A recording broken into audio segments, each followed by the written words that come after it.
क्या नीतीश कुमार, जो मनुवादी मीडिया आपको खबर दिखा रही है कि नीतीश कुमार को मोदी ने समय नहीं दिया, जेपी नड्डा ने समय नहीं दिया, क्या है इसकी सच्चाई? क्या है नीतीश कुमार की प्लानिंग 2025 और क्या नीतीश कुमार बीजेपी के खेल को भांप गए हैं?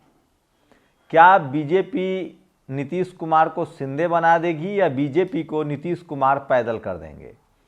कहा जाता है, एक कहावत है बिहार में, लालू यादव ने कहा था कि नीतीश कुमार राजनीति के वो मजे हुए खिलाड़ी हैं जिनके पेट में भी दांत है।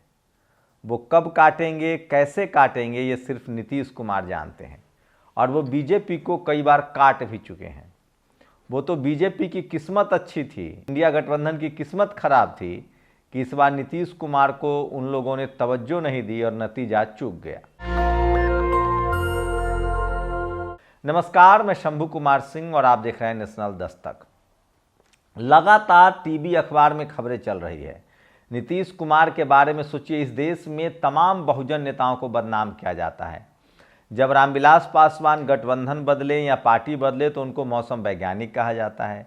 नीतीश कुमार जब पार्टी बदले, जब गठबंधन बदले तो उनको पलटू राम कहा जाता है। लेकिन सोचिए, इस देश में सवर्ण नेताओं के लिए कभी इस तरह के एडजेक्टिव नहीं लगाए जाते हैं। सरेआम कैमरे पर लालू प्रसाद यादव जी को चारा चोर कहा जाता है, चारा खाने वाला कहा जाता है। सोचिए, आप कल्पना कीजिए, जबकि एक सौरभ शर्मा नाम का मामूली टुच्चा 750 करोड़ की घूसखोरी कर देता है। अभी एक वीडियो वायरल है, एक महिला ड्रग इंस्पेक्टर पांडे पहली पोस्टिंग में ही 50,000 रुपये का घूस मांगता है।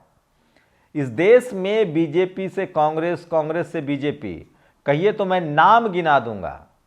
सुषमा स्वराज हो, जगदम्बिका पाल हो, जितिन प्रसाद हो, न जाने कितने सवर्ण नेता रोज पार्टी बदलते हैं।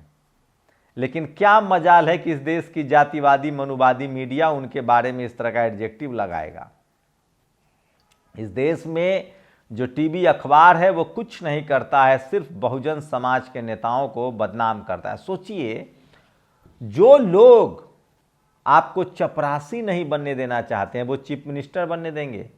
ये तो नासमझ है बहुजन समाज के नेता या भोले हैं जो इन टीवी अखबार वाले जातिवादी मनुवादी से बात करते हैं। कायदे से तो इनको दो फीट की दूरी पर रखना चाहिए और अपने फायदे के लिए इनका इस्तेमाल करिए। जब मन हो अपने पक्ष में इनकी बाइट दीजिए। ठीक करते हैं प्रधानमंत्री नरेंद्र मोदी। है किसी में हिम्मत नरेंद्र मोदी के खिलाफ एक चू शब्द बोलने की, जबकि वो एक प्रेस कॉन्फ्रेंस नहीं कर रहे हैं। सोचिए, मनमोहन सिंह जो अल्पसंख्यक समाज से आते थे, उनको इस तरह की जातिवादी मनुवादी मीडिया ने कैसे बदनाम किया। कल जो नीतीश कुमार के बारे में खबरें चल रही है कि नीतीश कुमार को जेपी नड्डा ने टाइम नहीं दिया, प्रधानमंत्री ने टाइम नहीं दिया, ये सब अफवाह है। नीतीश कुमार जो करने आए थे वो करके चले गए हैं। वो मनमोहन सिंह के परिवार से मिले, इसके मायने समझिए। वो मनमोहन सिंह के परिवार से मिले, उसके बाद पटना लौट गए हैं। नीतीश कुमार को बीजेपी कई तरह से कोशिश कर रही है। एक तो जिस तरह से छात्रों को भड़काया जा रहा है, उस पर लाठीचार्ज हो रहा है, ये सब नीतीश कुमार के मत्थे मढ़ा जाएगा। और ये सब कब हुआ? जब नीतीश कुमार दिल्ली में थे। प्रशांत किशोर को इसके पीछे का खेल समझ में आने लगा है। प्रशांत किशोर क्या खेल कर रहे हैं, ये भी बड़ा सवाल है। और प्रशांत किशोर किसके आदमी है, ये भी बड़ा सब जानते हैं। नीतीश कुमार ने उनको पार्टी से बाहर किया था, बड़ा पद दिया था, उपाध्यक्ष का पद दिया था, उसके बाद उनको पार्टी से बाहर किया। तो नीतीश कुमार के खिलाफ बड़ी कॉन्स्पिरेसी हो रही है। पिछली बार चिराग पासवान को उनके खिलाफ खड़ा कर दिया गया था, लेकिन इस बार नीतीश कुमार ताक में है। दरअसल अगर नीतीश कुमार 2024 के लोकसभा चुनाव में 12 से 15 सीटें नहीं जीतते तो उनकी स्थिति कमजोर हो सकती थी। फिलहाल बीजेपी न नीतीश कुमार को उगल सकता है न निगल सकता है। नीतीश कुमार वो हड्डी हैं जो बीजेपी के गले में फंस गए हैं और अमित शाह हो या मोदी या नड्डा, इसे खुद नीतीश कुमार ने मिलने से मना कर दिया। उनके करीबी सूत्र बताते हैं कि खुद नीतीश कुमार उनसे नहीं मिलना चाहते थे।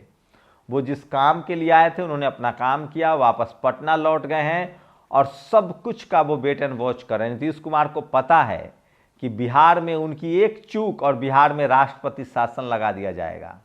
इसलिए नीतीश कुमार पहले सब कुछ समेट रहे हैं। जिस तरह से आरिफ मोहम्मद खान को गवर्नर बनाया गया है, उसके बाद नीतीश कुमार और ज़्यादा सचेत हो गए हैं। उनको पता है कि अगर राष्ट्रपति शासन लग गया तो पूरा का पूरा कंट्रोल बीजेपी के पाले में चला जाएगा और उसके बाद विधानसभा चुनाव में उनको निपटा दिया जाएगा। इस बात को नीतीश कुमार भले समझते हैं और इसलिए कहा जाता है कि नीतीश कुमार के पेट में भी दांत हैं, वो पकने दे रहे हैं, वेट एंड वॉच कर रहे हैं। विधानसभा के चुनाव घोषणा होने दीजिए, उससे पहले या उसके बाद बड़ा खेल होगा। बीजेपी को अपनी सरकार, केंद्र की सरकार बचानी मुश्किल हो जाएगी। पहले तो नीतीश कुमार की कोशिश होगी कि विधानसभा चुनाव में ही बीजेपी का सुपड़ा साफ हो जाए, उसके बाद 50-50 पर दोनों लोग चुनाव लड़ेंगे। इस बार कोई चिराग पासवान फैक्टर काम नहीं करेगा। नीतीश कुमार की नज़र प्रशांत किशोर पर भी, उनको पता है प्रशांत किशोर किसको डैमेज करने के लिए बनाए गए हैं, खड़े किए गए हैं और कौन किसके इशारे पर वो काम कर रहे हैं। तो दिल्ली में न तो नीतीश कुमार ने प्रधानमंत्री से मिलने की जरूरत समझी, न जेपी नड्डा से मिलने की जरूरत समझी। आप समझिए कि उनके गठबंधन पर सरकार चल रही है। एक इशारा समझिए, नीतीश कुमार का प्रधानमंत्री मनमोहन सिंह के परिवार से मिलना, चंद्रबाबू नायडू का प्रधानमंत्री को जाकर श्रद्धांजलि देना, आपको इसमें कोई तारतम्य नहीं दिख रहा है। और किसी मुख्यमंत्री ने तो कोशिश नहीं की। बीजेपी से गठबंधन, एनडीए गठबंधन के, एनडीए के 2 ही मुख्यमंत्री मनमोहन सिंह के परिवार से मिलने गए, चंद्रबाबू नायडू और नीतीश कुमार। सब कुछ साफ इशारा कर रहा है, लेकिन Nitish Kumar wait and watch कर रहे हैं।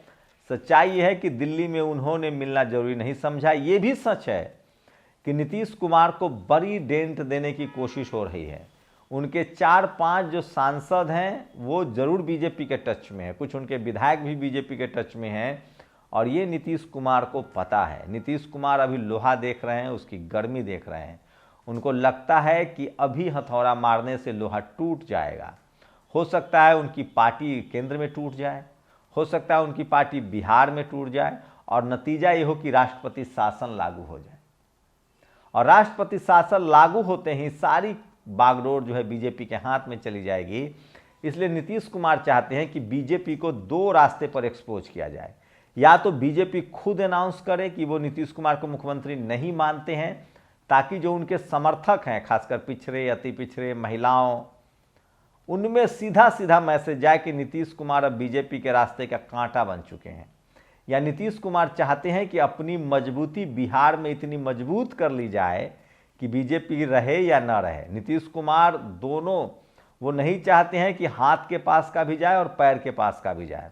ये बात तय है कि अगर नीतीश कुमार अभी समर्थन वापसी का अनाउंसमेंट करते हैं तो केंद्र सरकार के पास मौका होगा। अभी पार्लियामेंट का सेशन है नहीं, पार्लियामेंट का सेशन जा चुका है। अब अगले पार्लियामेंट तक सरकार रहेगी, तब जाकर फ्लोर टेस्ट होगा। लंबा समय बीजेपी को मिल जाएगा। नीतीश कुमार राजनीति के मंझे हुए खिलाड़ी हैं। उनको पता है इसी बीच बीजेपी तोड़फोड़ करेगी, पार्टी टूटेगी, झारखंड बिहार में टूट सकती है, केंद्र में टूट सकती है। उसके बाद नतीजा ये होगा कि बिहार में शायद राष्ट्रपति शासन लगा दिया जाए और उसके बाद अगर विधानसभा चुनाव होता है तो नीतीश कुमार जो चाहते हैं वो नहीं कर पाएंगे। फिलहाल नीतीश कुमार की कोशिश है कि पूरी तरह से ब्यूरोक्रेसी को कंट्रोल में लिया जाए। पूरी तरह से एक एक थाना, एक एक एसएसपी, एक एक डीएम, एक एक एसपी की नियुक्ति अब उनके इशारे पर हो रही है। गृह मंत्रालय, उनके होम मिनिस्ट्री उनके पास है। तो नीतीश कुमार मंझे हुए खिलाड़ी हैं और ये खबर अफवाह है कि उन्होंने, प्रधानमंत्री ने उनको टाइम नहीं दिया, जेपी नड्डा ने टाइम नहीं दिया। दरअसल ये जातिवादी, मनुवादी मीडिया इसी तरह से उनको बदनाम करती है। Nitish Kumar wait and watch कर रहे हैं और इसीलिए कहावत है कि नीतीश कुमार के पेट में भी दांत है। केंद्र सरकार, खासकर अमित शाह, मोदी, जिस तरह से नीतीश कुमार के खिलाफ बयानबाजी की गई है वो भूलने वाले शख्स नहीं है। वो बस विधानसभा में अपनी स्थिति 100 के पार करना चाहते हैं। 100 चाहते हैं, वो उनकी कोशिश होगी कि विधानसभा में जो खेल पिछले विधानसभा में बीजेपी ने उनके साथ किया था, इस बार वो बीजेपी के साथ कर दे और वहीं से खेल की शुरुआत होगी। अभी तो सिर्फ 6 महीने हुए केंद्र में सरकार बने हुए, 6 महीने बाद बिहार में विधानसभा चुनाव है, 1 साल में कुछ नहीं बिगड़ जाता है। नीतीश कुमार चित भी मेरी और पट भी मेरी वाले नेता है। वो चाहते हैं कि एक तीर से 2 निशाना हो, बिहार में भी सत्ता से आउट और नरेंद्र मोदी भी सत्ता से बाहर हो जाए, इसीलिए वो वेट एंड वॉच कर रहे हैं। टीवी अखबार पर भरोसा मत कीजिए, उसकी लगातार इतिहास गवाह है कि टीवी अखबार ने बहुजन नेताओं को बदनाम किया है, कैरेक्टर असैसिनेशन किया है। शुक्रिया। नेशनल दस्तक की आपसे गुजारिश है कि अगर इसको बचाना चाहते हैं तो नेशनल दस्तक को सब्सक्राइब करने के लिए रेड कलर के सब्सक्राइब बटन को दबाएं, फिर बेल आइकन की घंटी दबाएं। नेशनल दस्तक को बचाने के लिए बहुत जरूरी है कि हर खबर को शेयर करें, लाइक करें, कमेंट जरूर करें।